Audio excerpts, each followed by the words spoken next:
ilustres señores académicos, ilustrísimo señor don Francisco Linares García, alcalde presidente por sustitución del excelentísimo Ayuntamiento de la Villa de la Orotava, dignísimas autoridades civiles y eclesiásticas, señoras y señores. Se abre esta sesión extraordinaria de la Real Academia, convocada al efecto para conmemorar el 225 aniversario del nacimiento del escultor Fernando Esteves, quien fuera ilustre miembro de esta Real Corporación en sus inicios. Y lo hacemos por invitación expresa del Ayuntamiento de la Orotava, su villa natal, a quien agradecemos en la persona de don Francisco Linares el acogernos hoy aquí en este hermoso salón de sesiones, y al mismo tiempo felicitamos por la iniciativa de esta jornada, lo felicitamos por esta jornada en recuerdo del eximio artista, encaminadas no solo a glosar su figura, sino a propagar su memoria y su arte entre las viejas y nuevas generaciones. La pertenencia de Fernando Esteves a la Academia no fue casual. Fundada esta institución por Real Decreto de la Reina doña Isabel II el 31 de octubre de 1849, junto a otras 12 academias del territorio nacional, nació con una fuerte vocación docente, al ser necesario impartir enseñanzas artísticas regladas en nuestra provincia. Es por ello que los primeros académicos, sancionados sus nombramientos directamente desde Madrid, se aprestaron a nombrar un cuerpo de profesores que desempeñaran esta función con toda solvencia. Y ahí estaba Fernando Esteves, para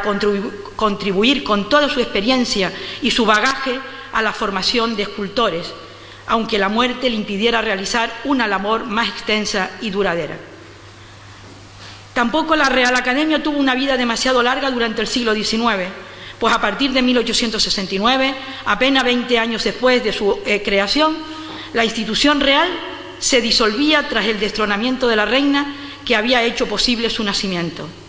Fueron tiempos difíciles en todos los órdenes, en los que los académicos de entonces siguieron con su labor de fomentar las bellas artes, al menos en Santa Cruz de Tenerife. Y fueron ellos los que fundaron el Museo Municipal, contribuyendo con sus obras a la dotación del mismo. Pero la inquietud y la preocupación de estos próceres por la Academia hizo que, tras varias gestiones en Madrid, con el ministro de Instrucción Pública y Bellas Artes, don Joaquín Ruiz Jiménez, padre, y a instancias de este, el rey don Alfonso XIII restableciera la Real Academia por Real Decreto el 18 de julio de 1913, redactándose entonces para la misma unos nuevos estatutos. Celebramos este año, por tanto, el centenario de ese restablecimiento de nuestra corporación de derecho público cuyo ámbito abarca todo el archipiélago. A partir de entonces, la Real Academia Canaria ha seguido una trayectoria más o menos uniforme en la que se han sucedido 8 presidentes. Yo tengo el honor de ser la 9ª. La Real Academia, como institución de carácter docente e investigador, es, además, un órgano consultivo oficial no solo ante el Estado español, sino especialmente frente a las instituciones político-administrativas canarias, gobierno autónomo, cabildos, municipios, etc. Y está asociada al Instituto de España, en el que se integran todas las Reales Academias Españolas. Dependía del Ministerio de Educación, que tramitaba ante el Consejo de Ministros sus estatutos y modificaciones, los cuales eran sancionados por reales decretos. Esta tutela y facultad de tramitación le fue otorgada al Gobierno de Canarias cuando se le transfirieron las competencias en materia de educación. No obstante, nuestro Gobierno se olvidó de incorporar en el Estatuto de Canarias a las Reales Academias, y ha sido en el pasado mes de octubre cuando el Parlamento de Canarias, a propuesta de nuestra corporación, ha aprobado la Ley de Reales Academias de Canarias, que por el momento afecta tan solo a nuestra Academia de Bellas Artes y a la de Medicina, pero que está abierta a la incorporación de nuevas Reales Academias en el futuro. Por tanto, quiero decirles que este es el primer acto público que hacemos en esta isla, porque ya hicimos un par de ellos en Las Palmas, tras la publicación primero en el BOC y luego en el BOE de esta ley que nos acoge y nos ampara al contemplar nuestras peculiaridades. La Real Academia consta de 5 secciones, las tradicionales de pintura, escultura, arquitectura y música, más una quinta que acabamos de abrir de fotografía, cine y creación digital. Tiene un cuerpo de académicos formado por 28 numerarios, 9 supernumerarios, 5 académicos de honor y numerosos correspondientes, tanto el de las islas como de fuera. Quienes estén interesados en nuestras actividades, que son muchas, cursos de arte y de conciertos, cursos de alta especialización, conferencias, conciertos, debates, etcétera, a lo largo del año puede consultar nuestra página web racba.es. Y tras esta digresión que me pidieron desde protocolo para informar al público orotavense sobre nuestra corporación, pasamos sin más dilación a las intervenciones de mis compañeros académicos programadas para este acto. Tiene la palabra, en primer lugar, el ilustrísimo señor académico numerario y secretario general, doctor don Gerardo Fuentes Pérez, que nos va a hablar sobre el pensamiento académico de Fernando Esteves. Gracias, señora presidenta, por cederme la palabra. Señor teniente alcalde de esta villa de La Rotava, señores académicos, autoridades, señoras y señores. Es para mí un gozo poder participar en este noble y académico acto, cuya finalidad es recordar a una excelente figura de la plástica canaria, Fernando Esteves, en los 225 años de su nacimiento, y no lo hago solo porque es mi deber como académico de número de esta Real Academia Canaria de Bellas Artes, en calidad de secretario general, sino también por el especial significado que Esteves ha tenido y sigue teniendo en mi vida, en mi trayectoria profesional e investigadora. Ya desde mi infancia, cuando estudiaba en el Colegio Salesiano, comencé a fijarme en las imágenes que custodian las iglesias de La Rotava, en aquellas visitas formativas de los jueves por la tarde. En estas visitas fui descubriendo la suavidad y la cercanía de las obras de Esteves, sin saber que eran de Esteves. La propuesta de la catedrática de Historia del Arte, doña Carmen Fraga González, de abordar el estudio sobre el clasicismo en la escultura producida en Canarias, supuso un reto en mi incipiente labor investigadora, pues significaba un encuentro con esta etapa histórica tan convulsiva, resultado de una secuencia de cambio, pervivencia y resistencia, una etapa en la que el arte no propuso uniformidad por su naturaleza fragmentaria y sus numerosos aspectos, y por la creciente rapidez de transformaciones que ofrecen el tratamiento de la forma. Y en esta precisa etapa se halló Fernando Esteves, un artista que me ocupó un amplio capítulo de mi tesis y que sigue siendo una de mis prioridades como investigador universitario, centrándome en su etapa como académico de número de la Real Academia Canaria de Bellas Artes y su planteamiento romántico, estudios que muy pronto verán la luz. Aunque su obra resulta muy atractiva para muchos historiadores del arte, cronistas, aficionados y curiosos, que últimamente parecen manifestar una excesiva preocupación, a veces ansiosa, por dar a conocer su vida y su producción, una preocupación, por otro lado, legítima, que ha ido increciendo en estos últimos tiempos. No debemos sucumbir, por tanto, a la tentación de creernos propietarios y conocedores absolutos de la persona y creación artística. Fernando Esteves presenta muchas aristas analíticas, diversos enfoques y múltiples conclusiones, pues jamás Esteves se agota, no es de nadie. En todo caso, Esteves es de él mismo, pues abordar su talento no resulta fácil porque se halla inmerso en un escenario muy distinto al de etapas anteriores sujeta a cambios constantes. Todo el siglo XIX, al menos en su primera mitad, se debatió entre el academicismo cada vez más dominante y la arraigada tradición escultórica e imaginera. Su producción escultórica comienza a dar frutos ya a partir de 1808 para finalizar en 1854, fecha de su nacimiento. Un periodo difícil de establecer fronteras artísticas, pues ni siquiera el citado año, proclamación de Fernando VII como rey de España, ofrece alternativas a la escultura.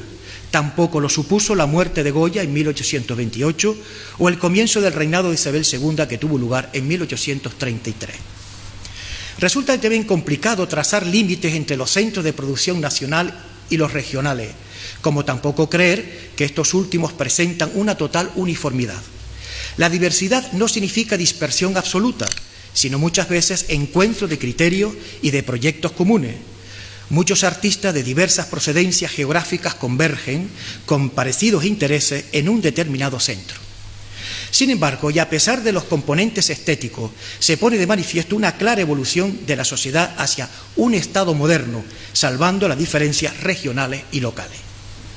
Es difícil entender que la población canaria, del paso del siglo XVIII al XIX, hubiera alcanzado una conciencia de las propuestas europeas. Ciudades como La Laguna, Las Palmas de Gran Canaria, Santa Cruz de Tenerife, Puerto de la Cruz o Santa Cruz de La Palma fueron las que pudieron alardear de lo novedoso con o sin sentido crítico. El problema residía en los métodos para que la nueva identidad cultural se adaptase a cada una de las mentalidades españolas, salvar los escollos para que la cultura imperante, es decir, la nacional, fuese el denominador común de la sociedad ávida de originalidad ante una política poco real, incapaz de difundir los nuevos parámetros artísticos propuestos por la Academia. Fernando Esteves y todos los de su generación estuvieron inmersos en esta lucha en la que con enormes dificultades buscaron salidas para acomodarse a los programas académicos, casi siempre sin éxito. Nos parece que hay razones suficientes para llegar a entender tales esfuerzos y comportamientos, pues resulta reiterativo en la historiografía canaria considerar a Esteves poco capacitado para hacer frente a una realidad artística de tanta envergadura social como el llamado neoclasicismo, que aglutinaba distintas corrientes de arte clásico, estilos, variaciones y temáticas. No es menos cierto que en Canarias el gusto por el barroco se dilató en el tiempo más de lo previsto y que a tenor del Marqués de Lozoya este hecho aparentemente negativo convirtió al archipiélago en la única región española en mantener más pura la tradición de la imaginería barroca, hasta tal punto de que muchas veces es difícil atribuir al siglo XIX imágenes que en nada se distinguen de las talladas en el siglo precedente.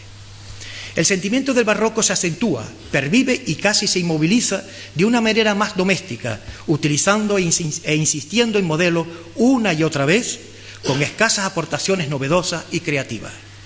Este mismo sentimiento, más insistente en los talleres de los escultores canarios, también subsiste en otros centros de territorio nacional. La lucha por apartarse del barroco participó de la misma orientación. Figuras como Juan Adán, José Ginés,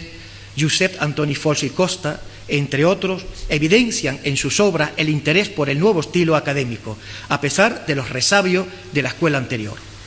No así en escultores como José Álvarez Cubero, cortesano, cuyas obras son ya paradigmas de las doctrinas académicas. Lo mismo sucede con Damián Campani, uno de los máximos representantes de la escuela neoclásica en España.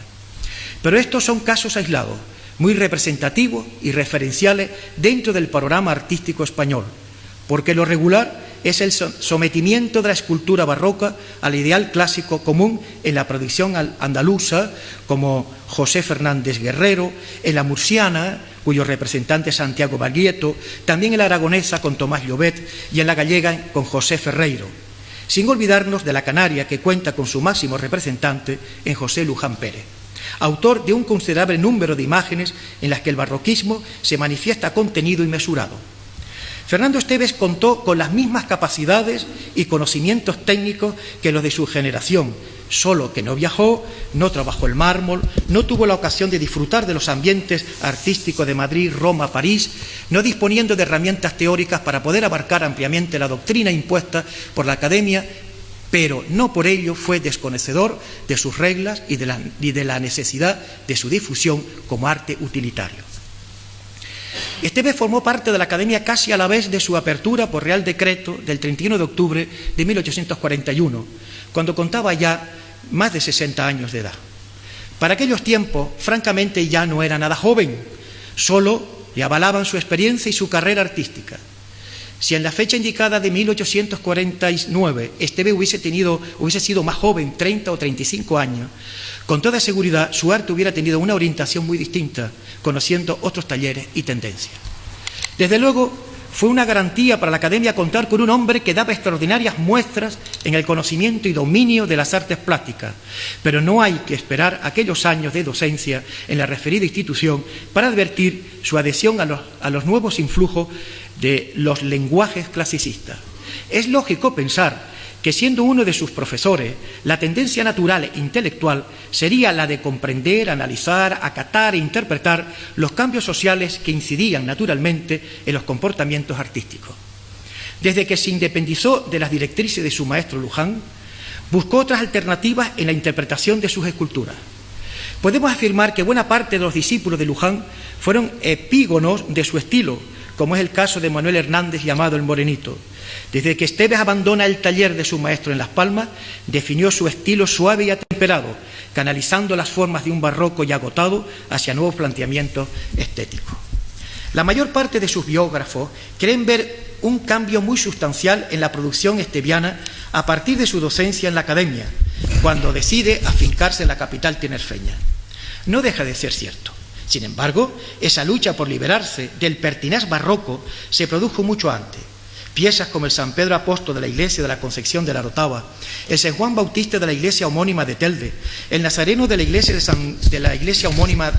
de la iglesia de Santo Domingo de Guzmán de Santa Cruz de la Palma o la imagen de la Candelaria, deja entrever esas intenciones de abrazar los nuevos dictámenes académicos. Esta manera de proceder no fue exclusiva de aquellos escultores que trabajaron en zonas alejadas de los principales focos artísticos, como respuesta a la escasez de medios y de contactos con ambientes sociales más solventes, siendo considerados hoy, por cierto, sectores de la intelectualidad como artistas de segunda mano. Se trata de un fenómeno muy generalizado que responde al dinamismo de la propia historia del país. Así, Francisco Elías Vallejo, contemporáneo de Esteves y que fue primer escultor de cámara, se manifestó barroco al comienzo, clasicista luego y con aires románticos después.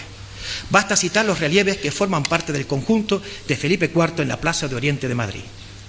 La única diferencia existente entre Esteves y estos escultores la podemos encontrar en el campo temático y estructural, muchísimo más restringido en el primero, supeditado exclusivamente a la imaginería religiosa y a la madera policromada, y más institucional, si cabe, en el resto, donde la recuperación del pasado clásico y el mármol permiten establecer otra valoración estética.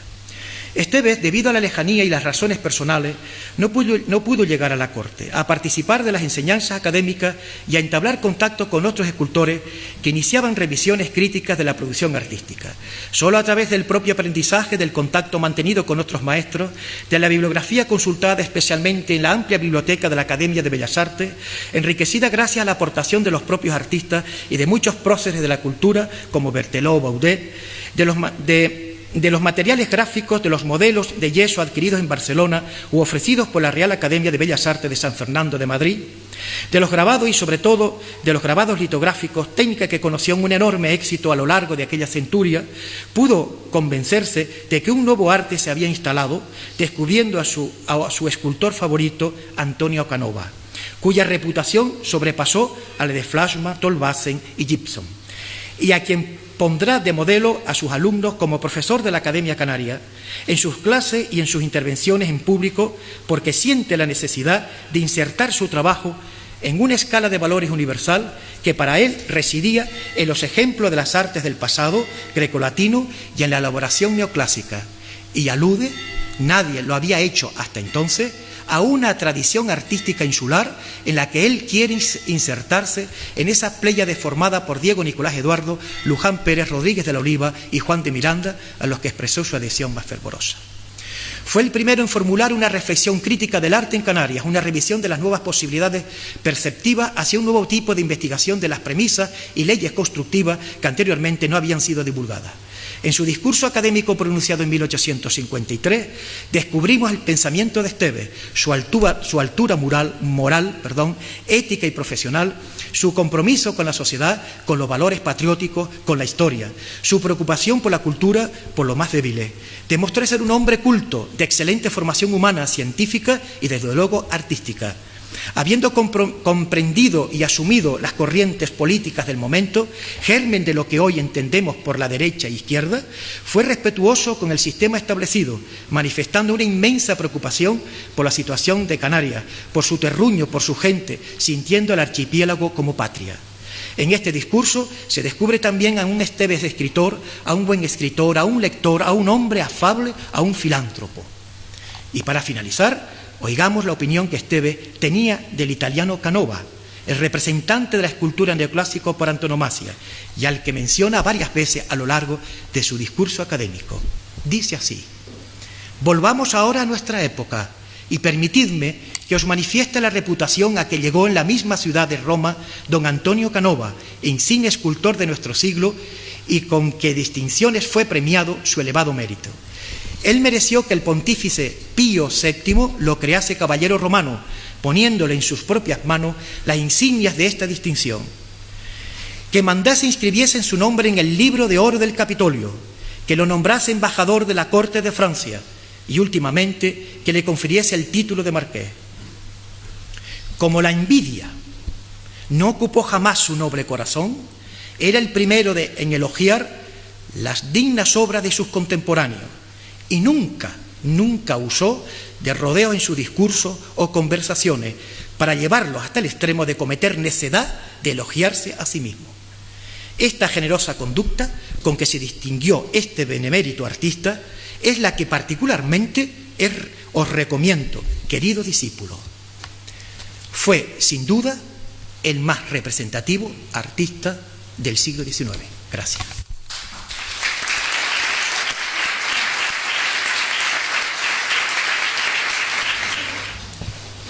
A continuación intervendrá la ilustrísima señora académica numeraria, doctora doña Ana María Quesada Costa, que disertará sobre el devenir escultórico tras el maestro Esteves. Señora presidenta, señor teniente alcalde de La Orotava,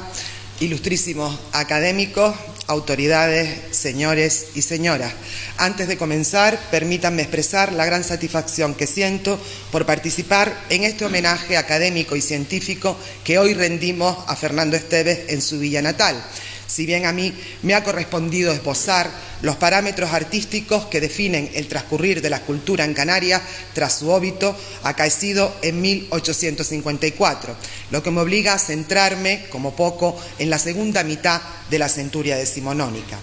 Evidentemente, la fecha de su fallecimiento no supone la desaparición del ámbito artístico que marcó la trayectoria de Esteves, ya que debemos tener en cuenta que muchas de las propuestas creativas que se desarrollarán en la etapa a estudiar enlazan directamente con las ya formuladas durante su experiencia vital. En efecto, pese a que las transformaciones políticas, sociales y económicas seguirán renovando el convulso entramado histórico del 800, no cabe duda de que muchas de ellas, con lógicas variantes, se mantendrán en vigor. Así, los talleres artísticos no recuperarán el significado de antaño, quedando la actividad artística reglamentada en los centros que el Gobierno había impulsado, las escuelas de dibujo, de arte y la Real Academia de Bellas Artes. Por otra parte, los códigos lingüísticos correspondientes a los lenguajes del clasicismo, romanticismo, historicismo y, en menor medida, realismo, se suceden cuando no se simultanean, alternan o asocian en una misma expresión, tendencia esta última más habitual en las islas. Y aunque persisten aún otras constantes, citaré tan solo una más, desprendiéndose algunas de las restantes a lo largo de mi breve disertación. Me refiero concretamente a opciones tipológicas y temáticas que enriquecen las perspectivas de la escultura en el siglo XIX, los modelos funerarios y la estatuaria privada, variantes que protagonizan la escena artística del archipiélago junto a la ya arraigada imaginería local. De ello no solo fue consciente Esteves, sino que además se verá inmerso en las circunstancias y normativas que determinaron el desarrollo de las mismas. Por una parte, la obligada creación de los cementerios, recordemos que se le atribuye el diseño de la portada y capilla del Camposanto orotavense, y por otra, la transformación y ampliación de los núcleos poblacionales, acontecimiento del que hizo partícipe como en calidad de concejal del ayuntamiento de su villa natal. En relación a la imaginería, debemos recordar que tras la muerte de Esteves, su desarrollo quedó restringido por los condicionantes históricos, lo que no fue óbice para que distintos jóvenes isleños siguieran cultivándola, favorecidos por el prestigio que había logrado en la sociedad insular.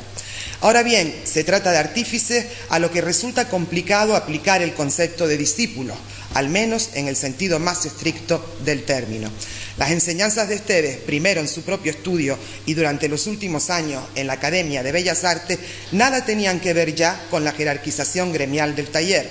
de modo que restringidas a un ámbito académico al que no asistieron la mayor parte de sus seguidores, resultan insuficientes para crear una escuela tal como la habían hecho algunos imagineros que le precedieron. Los postulados de Esteves se difunden, no obstante, gracias a una producción avalada por la fama, que podía ser fácilmente contemplada en distintos templos insulares. Por otra parte, aquellos que lo vieron trabajar se mantienen próximos a su estilo, reconociéndolo como máxima autoridad de la escultura. Y fue aquí, en la Orotava, donde se promovió un verdadero movimiento en torno a sus propuestas creativas.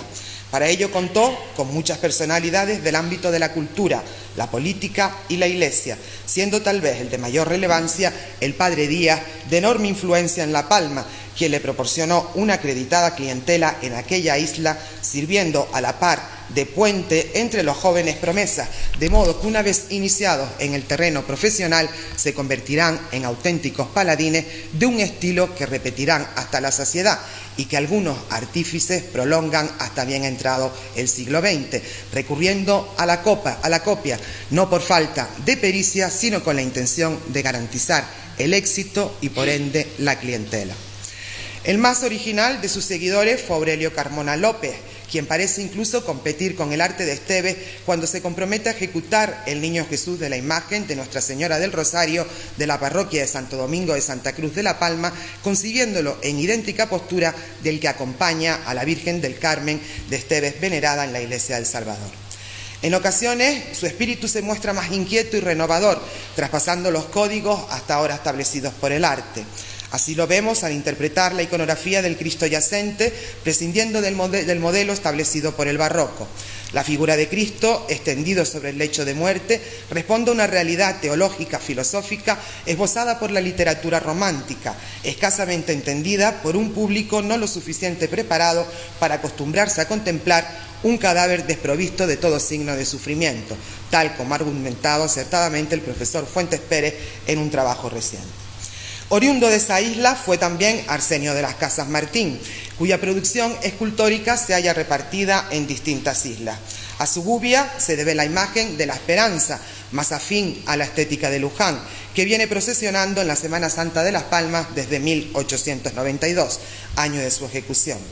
Este autor se ocupó también de realizar la figura del gallo para el conjunto escultórico de las Lágrimas de San Pedro, realizado por Esteves para la parroquia de la Concepción de la Laguna, de quien aquí adopta su particular modelado. Nicolás de las Casas Lorenzo y José Aníbal Rodríguez Valcárcel, autores de varias obras sin demasiada calidad artística repartidas por templos de La Palma, y Cayetano Fuentes Acosta, nacido en La Orotava en 1918, son otros nombres que debemos sumar a la nómina de seguidores de Esteves. Este último, aunque se le conoce durante mucho tiempo por su actividad docente, cuenta en su haber con distintas piezas talladas en madera que han conformado el imaginario de la Semana Santa orotavense. La impronta de Esteves se prolongará, como ya hemos dicho, hasta la centuria pasada, no solo a través de piezas nuevas, sino también mediante una labor de restauración que en ocasiones no ha dudado en modificar antiguas imágenes prescindiendo de su lenguaje formal con el fin de adaptarla a los criterios estéticos formulados por el maestro.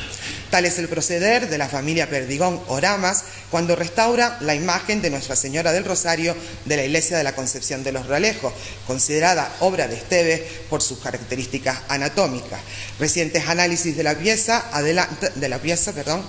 adelantan la fecha de ejecución al siglo XVII, aventurándose su procedencia del taller de Manuel Pereira. Ajenos a la influencia de Esteves, despuntaron otros nombres con poco alcance en el panorama escultórico insular. Muchos fueron restauradores, carpinteros e incluso pintores. Sus obras son poco conocidas y estudiadas, conformando una amalgama de clasificaciones, nombres y datos que se prestan a la confusión. Aún así, de esta relación podemos destacar a Manuel Hernández García, quien demostró ser un buen profesional, aunque el arte de su maestro Luján le impidiera alcanzar mayores cotas. En la Escuela de Dibujo de Las Palmas se forma Silvestre Bello, despuntando su obra por resabios barrocos que atempera tras la influencia de Luján y de la propia pedagogía artística. Por último, con estilos más libres, destacan Juan Abreu, autor de obras de pequeño formato que satisfacen la demanda privada, y la figura de una mujer, Francisca Espínola de Bettencourt, natural de Lanzarote. Pasando a las otras dos vertientes escultóricas antes mencionadas, la pública y la funeraria, se nos presentan con temáticas claramente individualizadas, si bien es verdad que sus intenciones y desarrollo no resultan tan distantes, pues no en vano comparten algunas fórmulas sociales. Derivan de la ideología burguesa y encierran la intención de inmortalizar.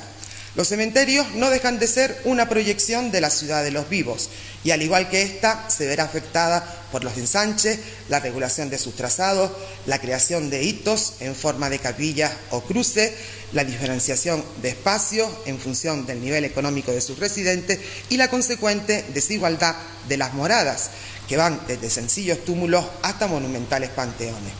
Por otra parte, tanto las esculturas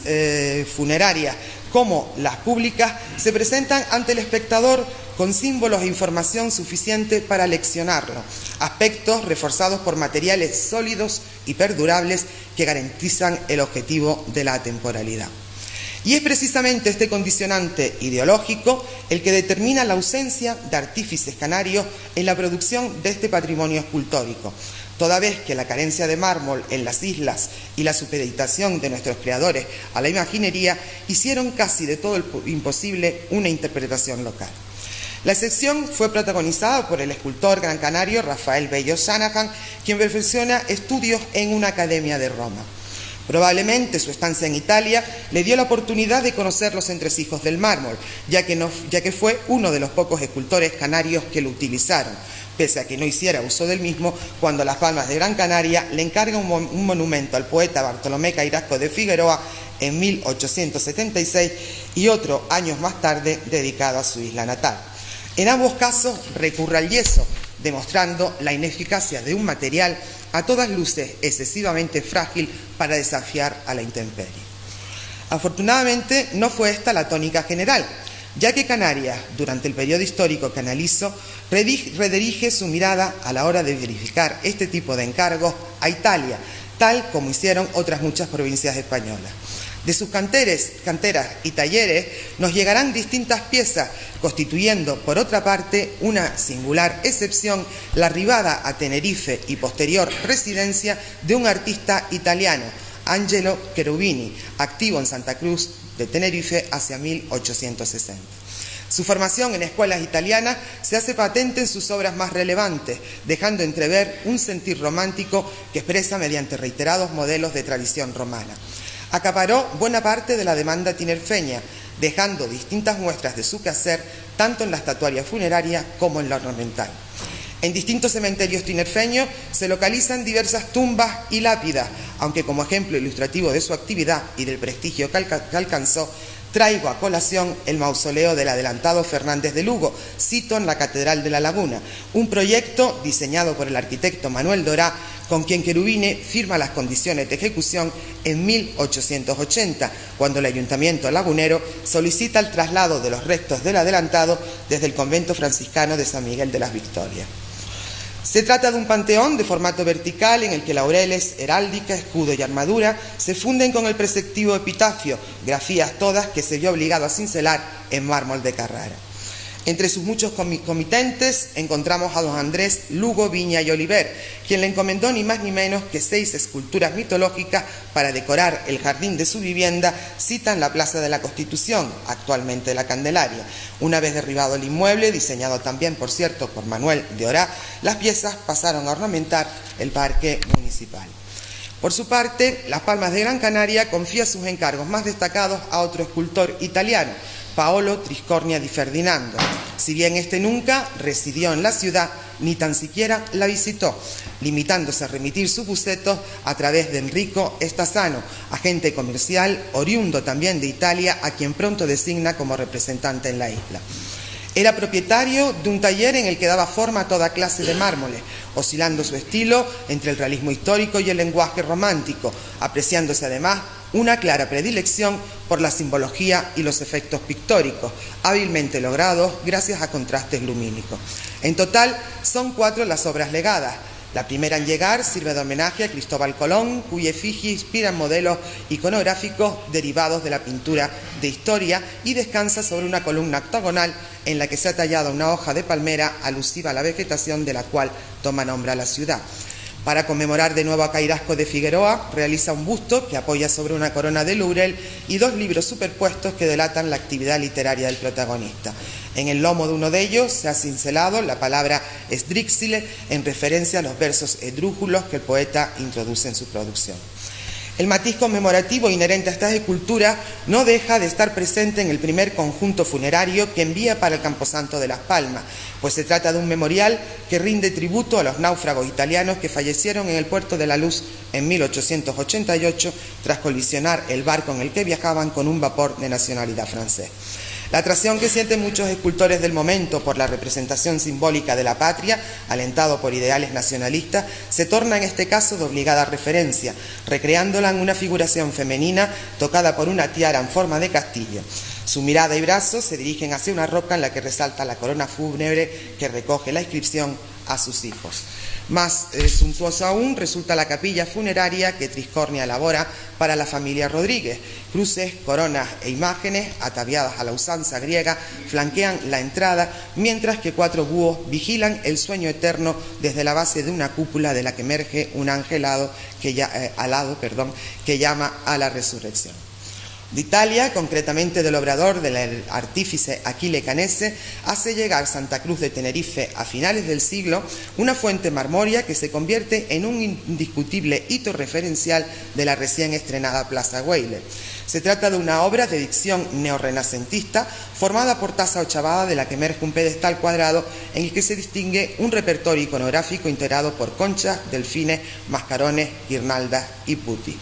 No he encontrado en las islas, hasta el momento, ejemplos de su quehacer en el ámbito funerario, pero me consta que cultivó el género, ya que para el cementerio de Staglieno, en Génova, donde reposan los restos de la familia más acaudalada, llevó a cabo diferentes sepulcros, detectando también su presencia en América Latina, concretamente en el cementerio británico de Callao, Perú, donde se alza el majestuoso mausoleo de Juan de Gildemeister.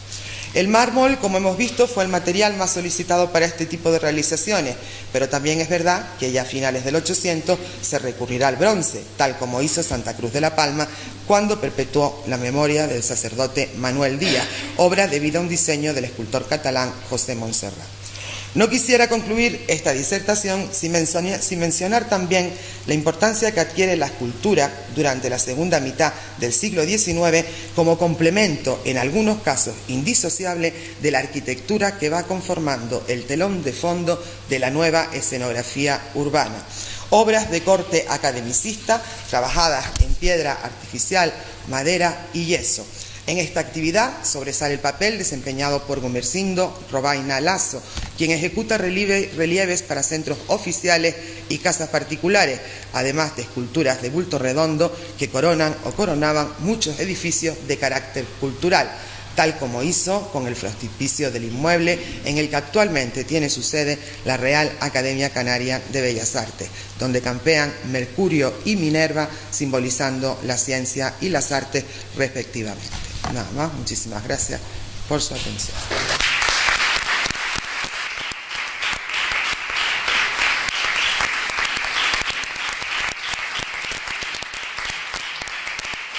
Bien, la tercera y última intervención académica correrá a cargo del excelentísimo señor académico de honor, don Eliseo Izquierdo Pérez, que hablará sobre evocación puntual de un centenario. Excelentísima señora presidenta, ilustrísimo señor director general de Patrimonio y Bienes Culturales del Gobierno de Canarias, Corporación Municipal, el señor alcalde de funciones, queridos compañeros de academia, señoras y señores.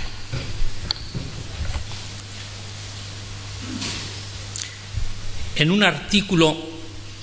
publicado hace un cuarto de siglo en el periódico El Día, bajo el título La recuperación de Fernando Esteves,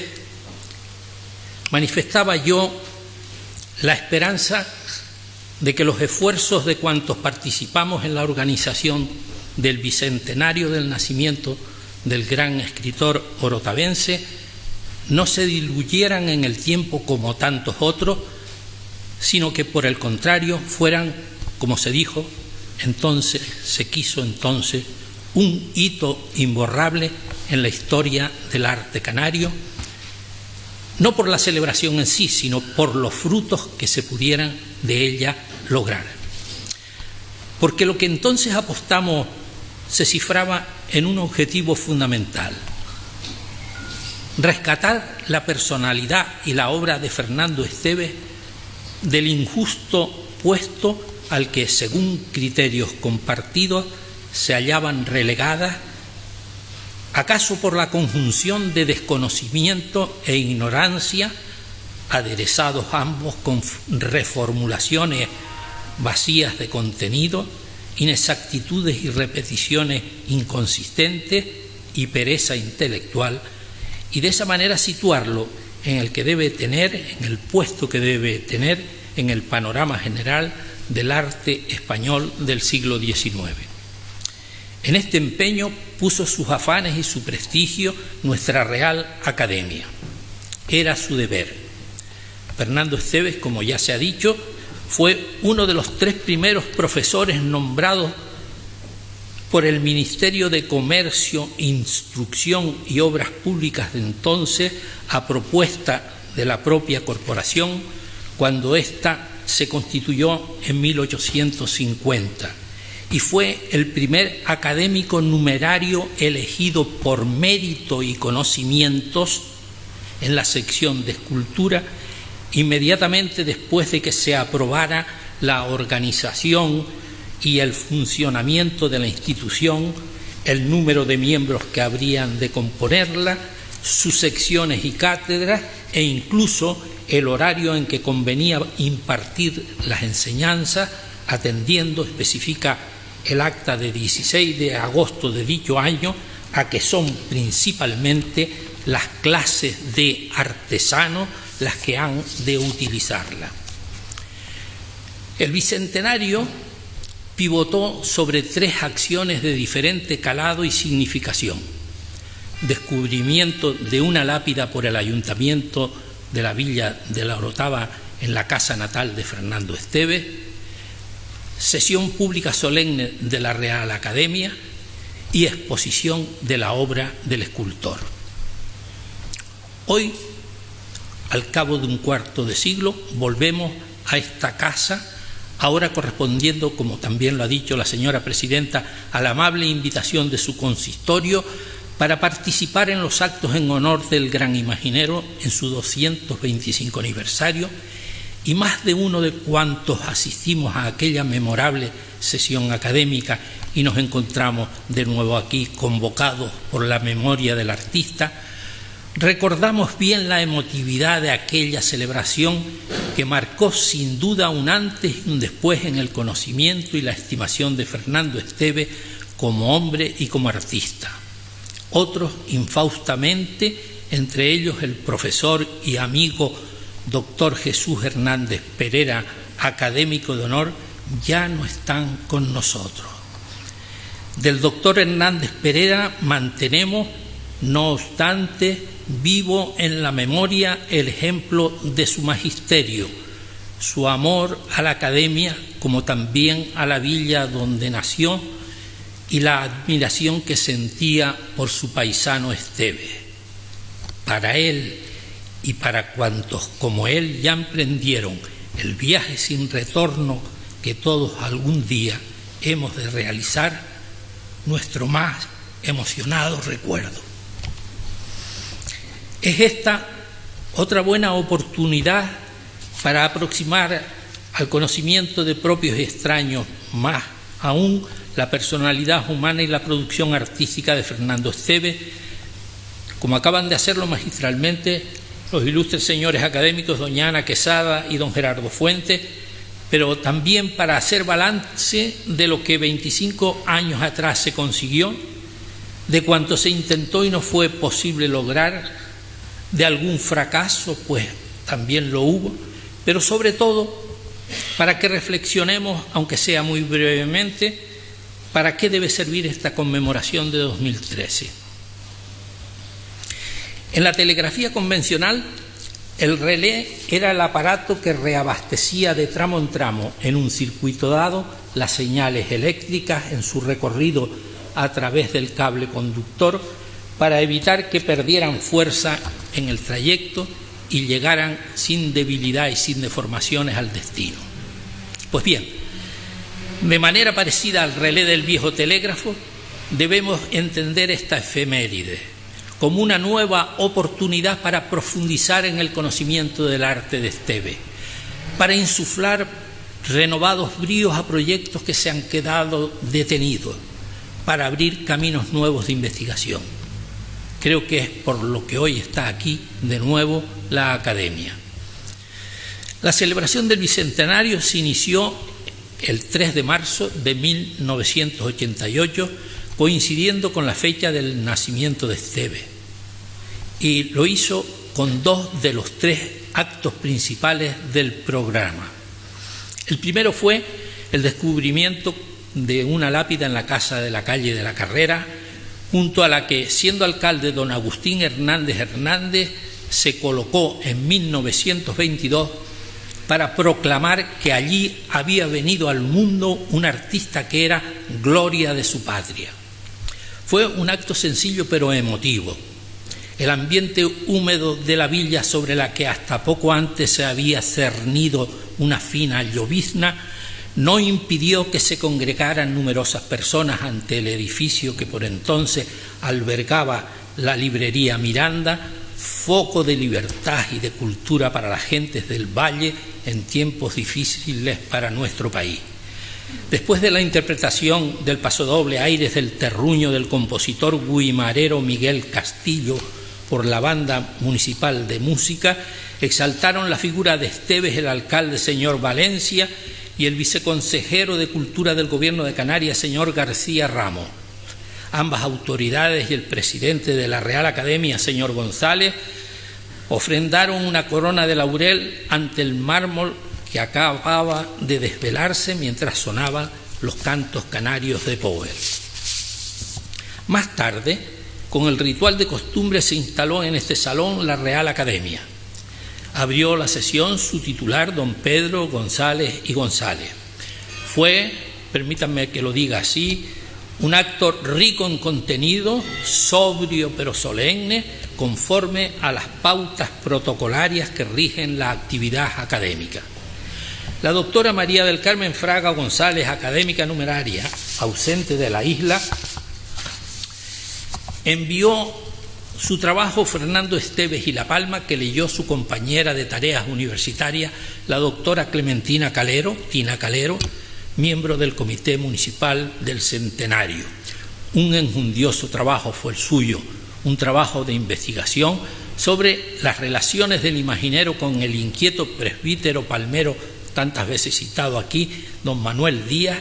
y de análisis de la obra del orotavense en la isla de Taburiente. Quien les habla disertó a continuación sobre Fernando Esteves, académico y profesor de la Academia. Diré, como si fuera volcado en un acta, el más breve resumen de lo que allí entonces dije. Las peculiaridades que se dieron en la elección del ilustre artista para ocupar uno de los primeros sillones de numerario y en la petición a la reina Isabel II para que se nombrara a Esteves profesor de dibujo de artes y fabricación y modelado y vaciado de adorno, sin necesidad, ojo, sin necesidad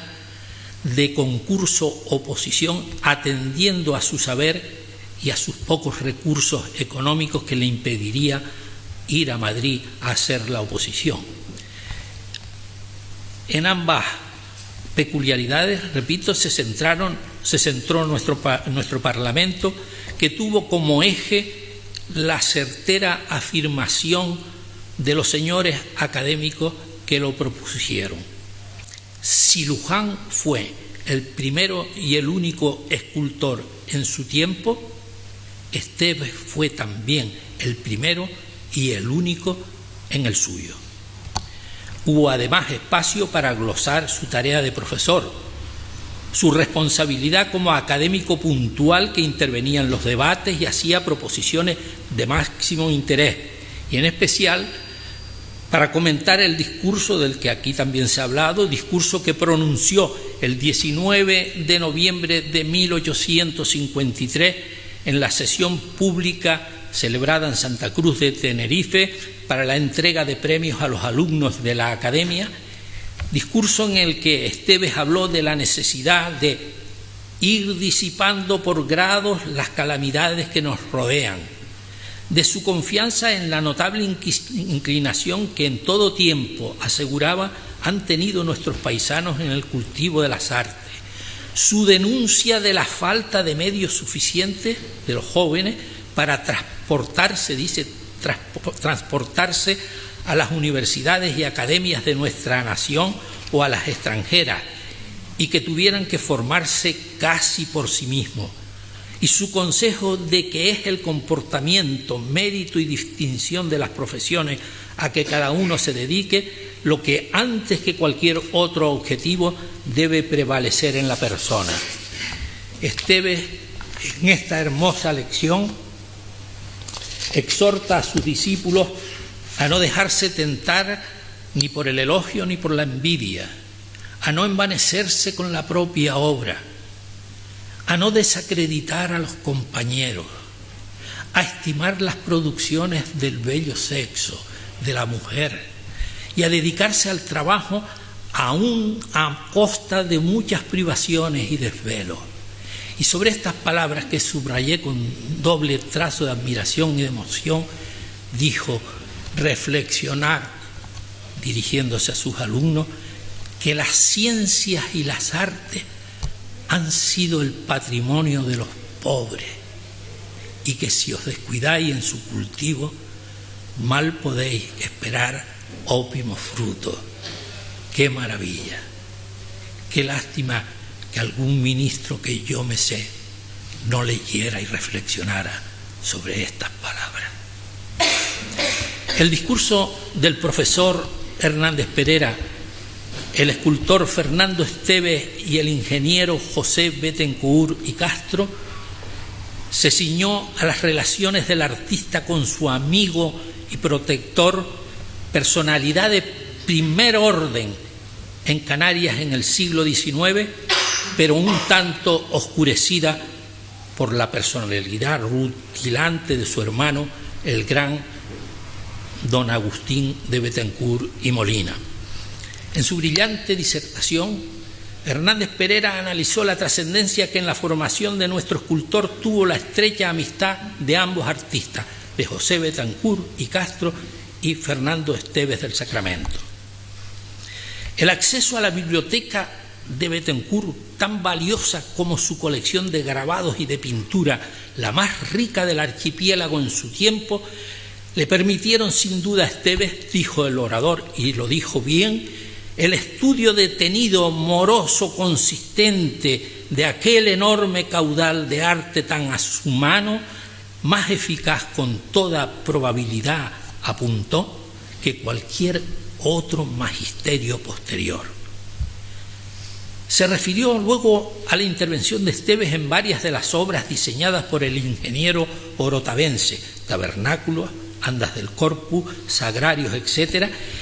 y de la importancia de esta mutua colaboración que se prolongó hasta el final, para insistir por último en que Esteves tuvo la fortuna de encontrar en Bettencourt y Castro al gran amigo que sin duda supo sostenerlo y darle ánimos en momentos de declive o de abatimiento, y ser la voz afectuosa, cordial y bien enterada, pues en sus muchas correrías por Europa vivió el discurrir artístico europeo, que supo estimular a Esteves e impidió que pudiera malograrse la carrera de un artista del que todos nos sentimos orgullosos. La rúbrica a la sesión la pusieron la soprano Isabel García Soto, acompañada por Ángeles García Gutiérrez, con un recital de obras de Mozart, Schubert, Brahms, Richard Strauss, Massenet y Obrador. La tercera y sin duda la más compleja consecución del Bicentenario y la de mayor repercusión fue la gran exposición de obras del insigne escultor, primero en el Templo de San Agustín de Estavilla, del 18 de diciembre de 1988 al 6 de enero de 1989 y del 12 al 29 de dicho mes en la parroquia matriz de Nuestra Señora de la Concepción de San Cristóbal de la Laguna, donde los restos mortales de Fernando Esteves recibieron las últimas muestras de afecto y de dolor y los honores fúnebres antes de su inhumación en el cementerio municipal lagunero el 15 de agosto de 1854. La cortesía y también el respeto al tiempo asignado a cada interviniente por la señora presidenta me obligan a recortar al máximo y atender solo lo más relevante y mayor significación de aquella gran muestra de arte que daría para estar hablando largo tiempo. La exposición Esteves fue una iniciativa feliz y me atrevería además a decir que difícilmente superable de la Real Academia. Pero a una corporación como la nuestra, y más en aquel entonces, le era imposible organizarla por sí sola, pues carecíamos de medios económicos y de infraestructura para un proyecto de tanto calado. El éxito se debió, sin duda, a la conjunción de esfuerzos y de entendimiento de la Academia con las instituciones a las que se les ofreció se unieran en igualdad de rango y de condiciones. Las dos diócesis del archipiélago, la Viceconsejería de Cultura del Gobierno Autónomo y los ayuntamientos de la Villa de la Orotava y de la ciudad de San Cristóbal de la Laguna. Claro que para lograr esto, la Real Academia hubo de convencerlos una a todas de la bondad de la propuesta e implicarlas mancomunadamente en el proyecto. Cuando Monseñor Damián Iguacén Borau fue nombrado 10º obispo de la diócesis de San Cristóbal de la Laguna en el otoño de 1984, era delegado de Patrimonio Artístico de la Conferencia Episcopal Española y continuó siéndolo, lo que propició una pronta y cordial relación de la Real Academia con el inolvidable prelado, vivo aún y activo, al punto que cuando lo invitamos a que pronunciara la lección inaugural del curso académico 1984-85, aceptó muy complacido. A él era a quien había que exponer la idea antes que a cualquier otra persona o entidad,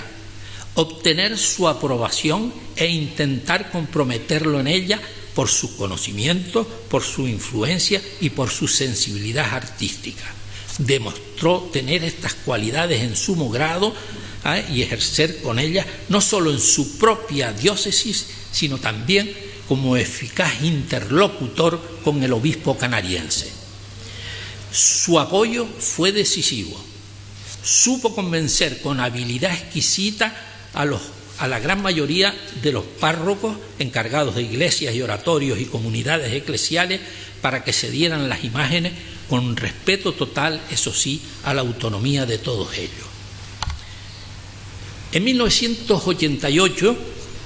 era viceconsejero de Cultura del Gobierno de Canarias don Juan Manuel García Ramos, cuya vinculación a las esferas artísticas y culturales del archipiélago, por bien conocida, no es menester ponderar aquí. El doctor García Ramos había apoyado con anterioridad a la Real Academia en diversos actos y cuando le expusimos el proyecto no dudó en implicarse en él y apoyarlo de una manera totalmente decidida. Valga recordar como botón de muestra que la viceconsejería asumió, entre otros capítulos importantes de gasto, la póliza del seguro de las imágenes, sobre el valor estimado de 700 millones de las pesetas de hace un cuarto de siglo, es decir, de más de 4.220.000 euros, que para valorarlo habría que añadirle la actualización por la depreciación de la moneda en tanto tiempo, sobre todo desde que el euro entró en vigor. Pero no quedó ahí la ayuda. Pensemos en el coste que supuso el embalaje para garantizar el traslado de las imágenes, el transporte marítimo, aéreo y terrestre, el montaje y desmontaje de las dos exposiciones, la vigilancia nocturna y otros varios capítulos más en los que la viceconsejería cooperó. Era fundamental que el mayor número de personas se beneficiase de la exposición, es decir, no circunscribirla solo al Valle de la Orotava, sino llevarla también al área capitalina de Tenerife, la más poblada, para justificar el altísimo coste de su organización. Los ayuntamientos de La Orotava y La Laguna no dudaron en hacer lo suyo también, aceptar el proyecto de esa manera y cooperar, hay que decirlo, con absoluta generosidad. El ayuntamiento de La Laguna colaboró, pero el ayuntamiento de La Orotava colaboró mucho más. En resumen, la Academia no pretendió que la muestra antológica fuera una organización suya y las demás instituciones meros colaboradores. No. Quiso que fuese una empresa de todos, cada uno con sus concretas responsabilidades y posibilidades. Así figura en la publicación que, a manera de catálogo, se editó por la ya citada viceconsejería, con un breve texto mío, sin firma, pero puedo decir 25 años después, que fui yo quien lo escribió, y la reproducción en color de 3 obras del artista. No había para más, es decir, no había dinero, materia sí, material sí, pero dinero no había para más. Y por otra parte, porque la relación de las obras que íbamos a exponer no fue posible tenerla hasta el momento casi de la apertura. Les diré ahora por qué. Antes, quiero decirles que esta ausencia de un auténtico catálogo nos preocupamos en suplirla, dejando constancia pormenorizada en la prensa de todas las imágenes que se expusieron, como también de las imágenes que pretendimos que estuvieran, 11 en total, y unos negaron el préstamo y otros hicieron oídos sordos a nuestras solicitudes, que fueron varias. Y también, y es comprensible, algunas por motivos devocionales, como la imagen de la patrona del archipiélago canario, Nuestra Señora de Candelaria. Como anécdota, recordaré también el cordial forcejeo, pero forcejeo al fin, entre quienes pretendían exhibir el mayor número de obras, incluidas las que parecían ser o las que se le atribuían a Esteves o que tenían cierto parecido o que se decía de siempre que eran de Esteves, pero sin base científica o histórica, y la inflexible posición de la Academia, que es la que afortunadamente prevaleció, de admitir solo las reconocidas documentalmente como suyas. Hasta el concejal de Cultura de entonces, de la Villa de la Orotava, don Gregorio Díaz, aludió al asunto en la apertura de la exposición. Al final, 30 obras procedentes de las islas de Gran Canaria, La Palma y Tenerife. Estoy terminando.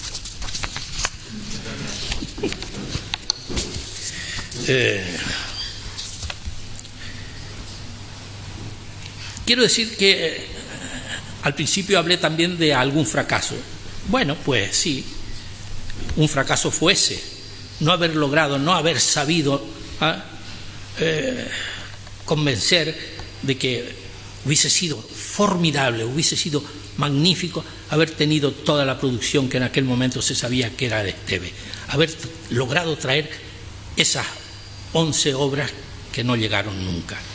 Eso lo interpretamos todos autocríticamente como un fracaso. También fue un fracaso de todos que no llegara a editarse, pese a haberse dado por segura, por haberse recalcado en la prensa, haberse manifestado en múltiples foros,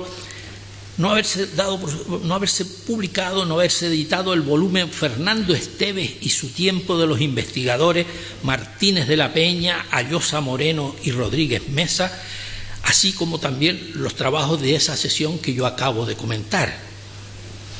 Un cierto fracaso fue también que no toda la obra de Esteves, que presentaba un penoso estado de conservación, se restaurara, a pesar del exhaustivo informe que hizo la Academia en este sentido. Ahora bien, sí se consiguió, por ejemplo, a restaurar la imagen de la Virgen de la Encarnación de Hermigua. Recordará alguien de todos los que vieron la exposición que era una imagen bellísima, pero estaba casi destrozada. Puedo decirles que, como era una imagen con paños encolados, algunos de los paños se habían quebrado y se habían metido los ratones y estaba aquello lleno de nido. En fin, quiero recordar que la imagen de la Virgen de la Encarnación fue restaurada magníficamente por el malogrado Antonio Ayala Oliva. Mi recuerdo para él, donde esté. Antonio Ayala Oliva también restauró algún tiempo después los angelotes del San Pedro de la Concepción de Estavilla. Y ya en este siglo, por Pablo Amador, se produjo la restauración del Grupo de la Piedad, que estaba acribillado de huellas de chincheta utilizadas para fijar el encaje inglés con que cubrían por pudor el cuerpo de Jesús en las procesiones. También se limpiaron y retocaron las imágenes de la Inmaculada, San Pedro Penitente y el Señor de los Grillos de la Concepción de la Laguna. En todo caso, pese a esto que he dicho, la exposición, yo tengo que decir que fue un éxito, un señalado éxito. Nunca tuvimos las cifras de cuántas personas la visitaron en la Orotava, pero en la Laguna rebasaron las 20.000. Acabo, porque si no... Y lo hago insistiendo en lo que a nuestro juicio debe servir para justificar la celebración de este aniversario, para impulsar renovadas iniciativas que permitan conocer mejor a Esteves, abrir caminos de investigación o actualizar los ya returados. Todavía siguen diciendo muchas boberías sobre Esteves por ahí. Profundizar en la catalogación y en la valoración crítica de la obra del artista. Definir las coordenadas esenciales del arte de nuestro escultor, el alcance de su tarea, el afianzamiento y maduración de su personalidad, las fuentes en que supo nutrirse, las peculiaridades de su gubia, sus aptitudes como dibujante, como diseñador y como dorador, y en otro orden de cosas, el Esteves político, el Esteves viajero por las islas, el Esteves ciudadano, sin olvidar una asignatura pendiente en esta tarea. Desde hace un cuarto de siglo, repito, espera ser publicado el que hubiera sido el primer trabajo sobre nuestro escultor, el Fernando Esteves y su tiempo, ya citado. Y también esperar la edición de la monografía de nuestro ilustre compañero, el doctor Gerardo Fuentes, dentro de la colección Biblioteca de Artistas Canarias. Mientras, señoras y señores, la recuperación de Fernando Esteves estará todavía algo lejos de conseguirse plenamente. Muchas gracias.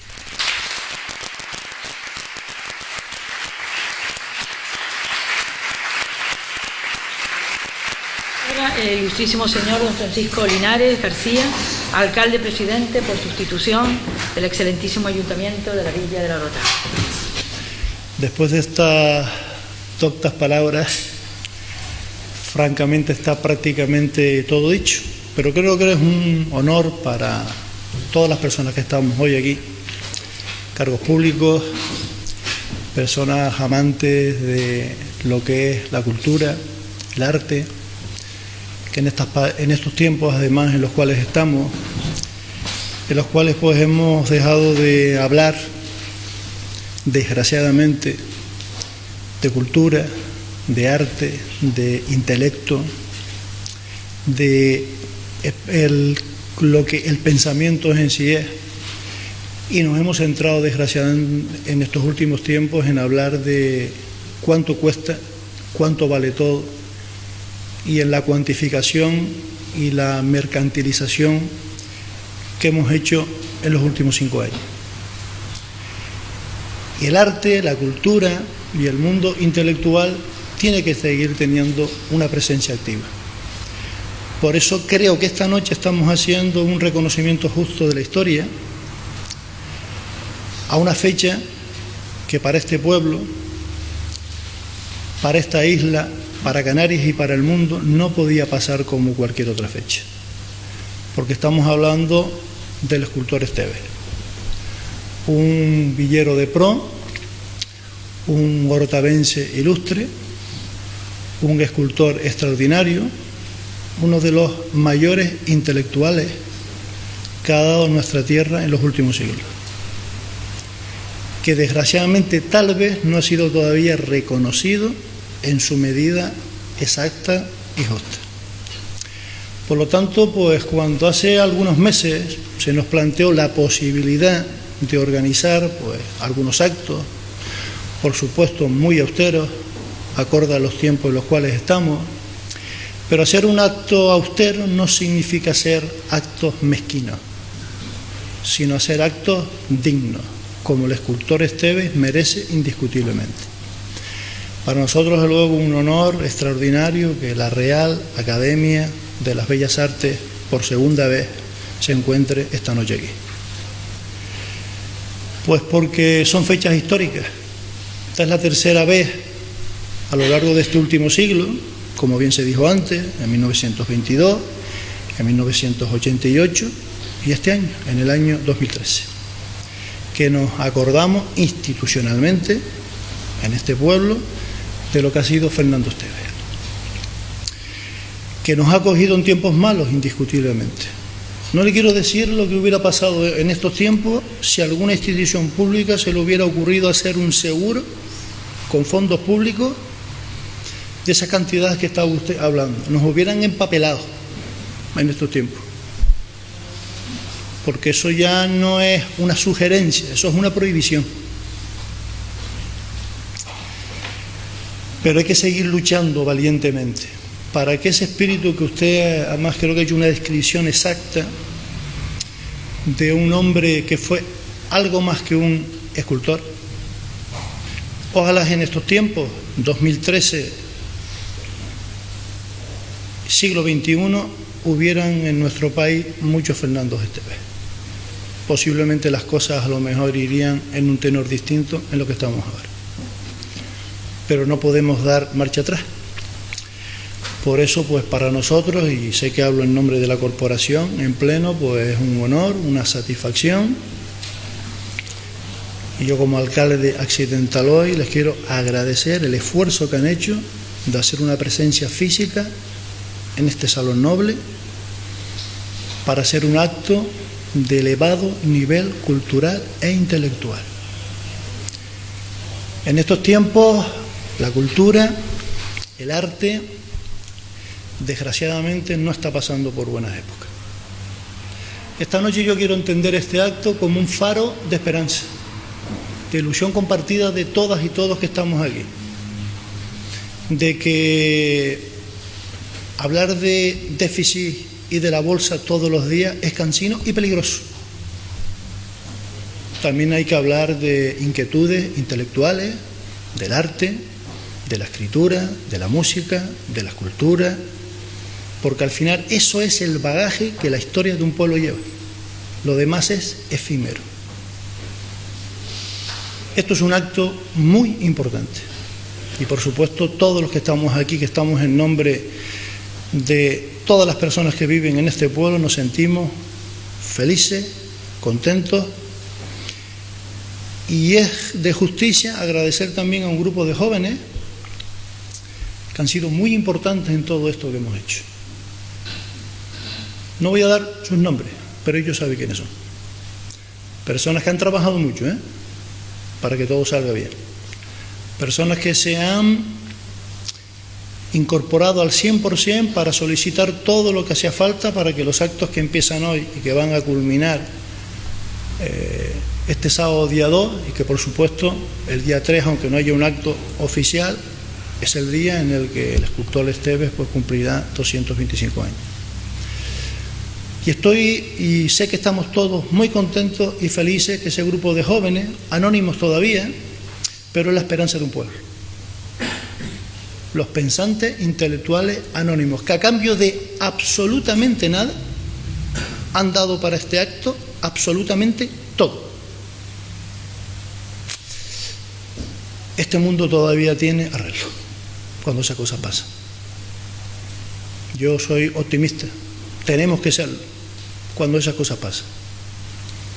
Quiero agradecer también pues al señor cura párroco que está hoy aquí.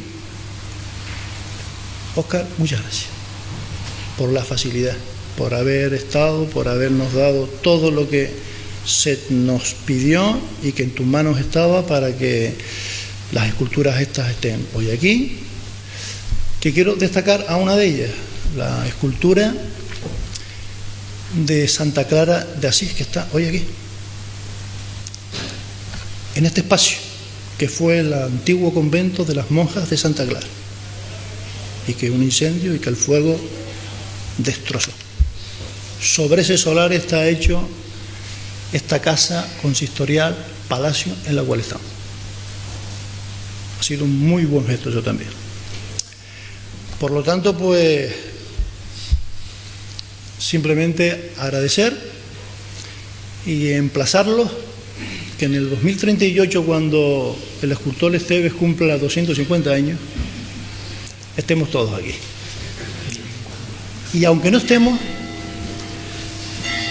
el mensaje del escultor Esteves traspasa lo temporal. No sé quiénes estaremos y quiénes no importa. El municipio, la villa, el espíritu orotavense estará aquí, haciendo una conmemoración de respeto, de reconocimiento al gran escultor, al gran artista, al gran intelectual Fernando Esteves. Y quiero acabar, aunque no estaba escrito en ese orden de protocolo que está puesto, pues entregando una pequeña distinción a doña Rosario Álvarez en nombre de la Real Academia.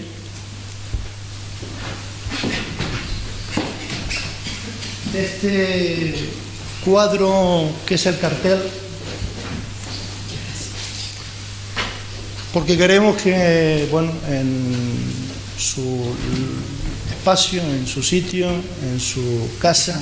guarden el recuerdo de lo que significó para nuestro pueblo el 225 aniversario de Fernando Esteves. Gracias.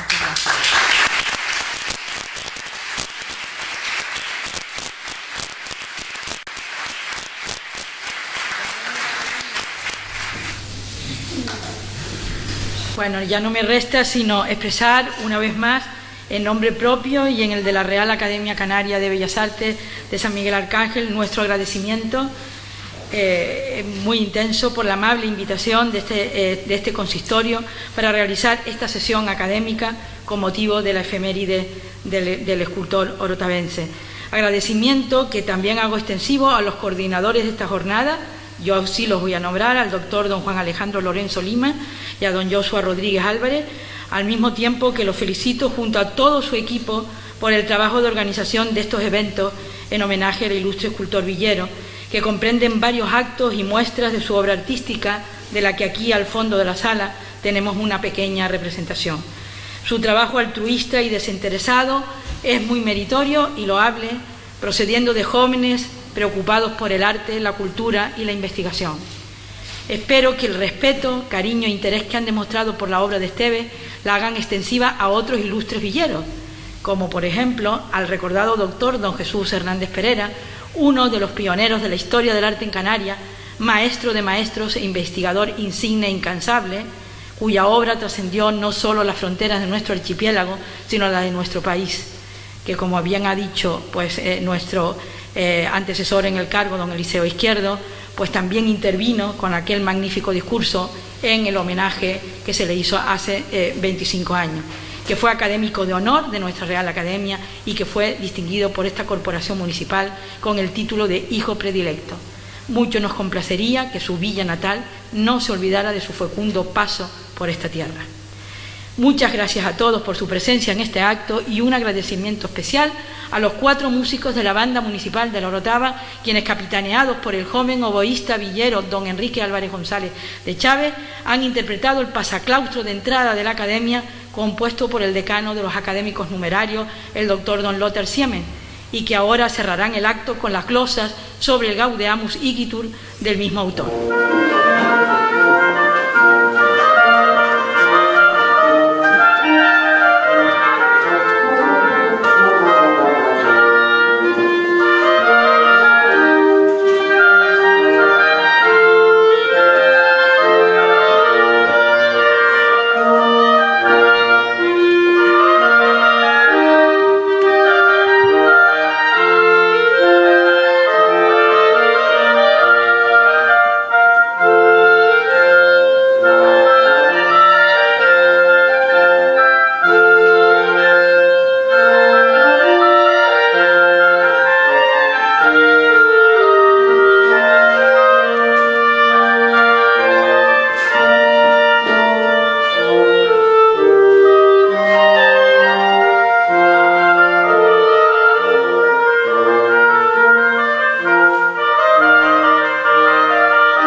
Tendrá lugar una corta intervención musical a cargo de 3 clarinetistas: Francisco José Hernández Padrón, clarinete en do; Beatriz Hernández García, clarinete en si bemol; Pedro Manuel Reyes Rodríguez, clarinete bajo.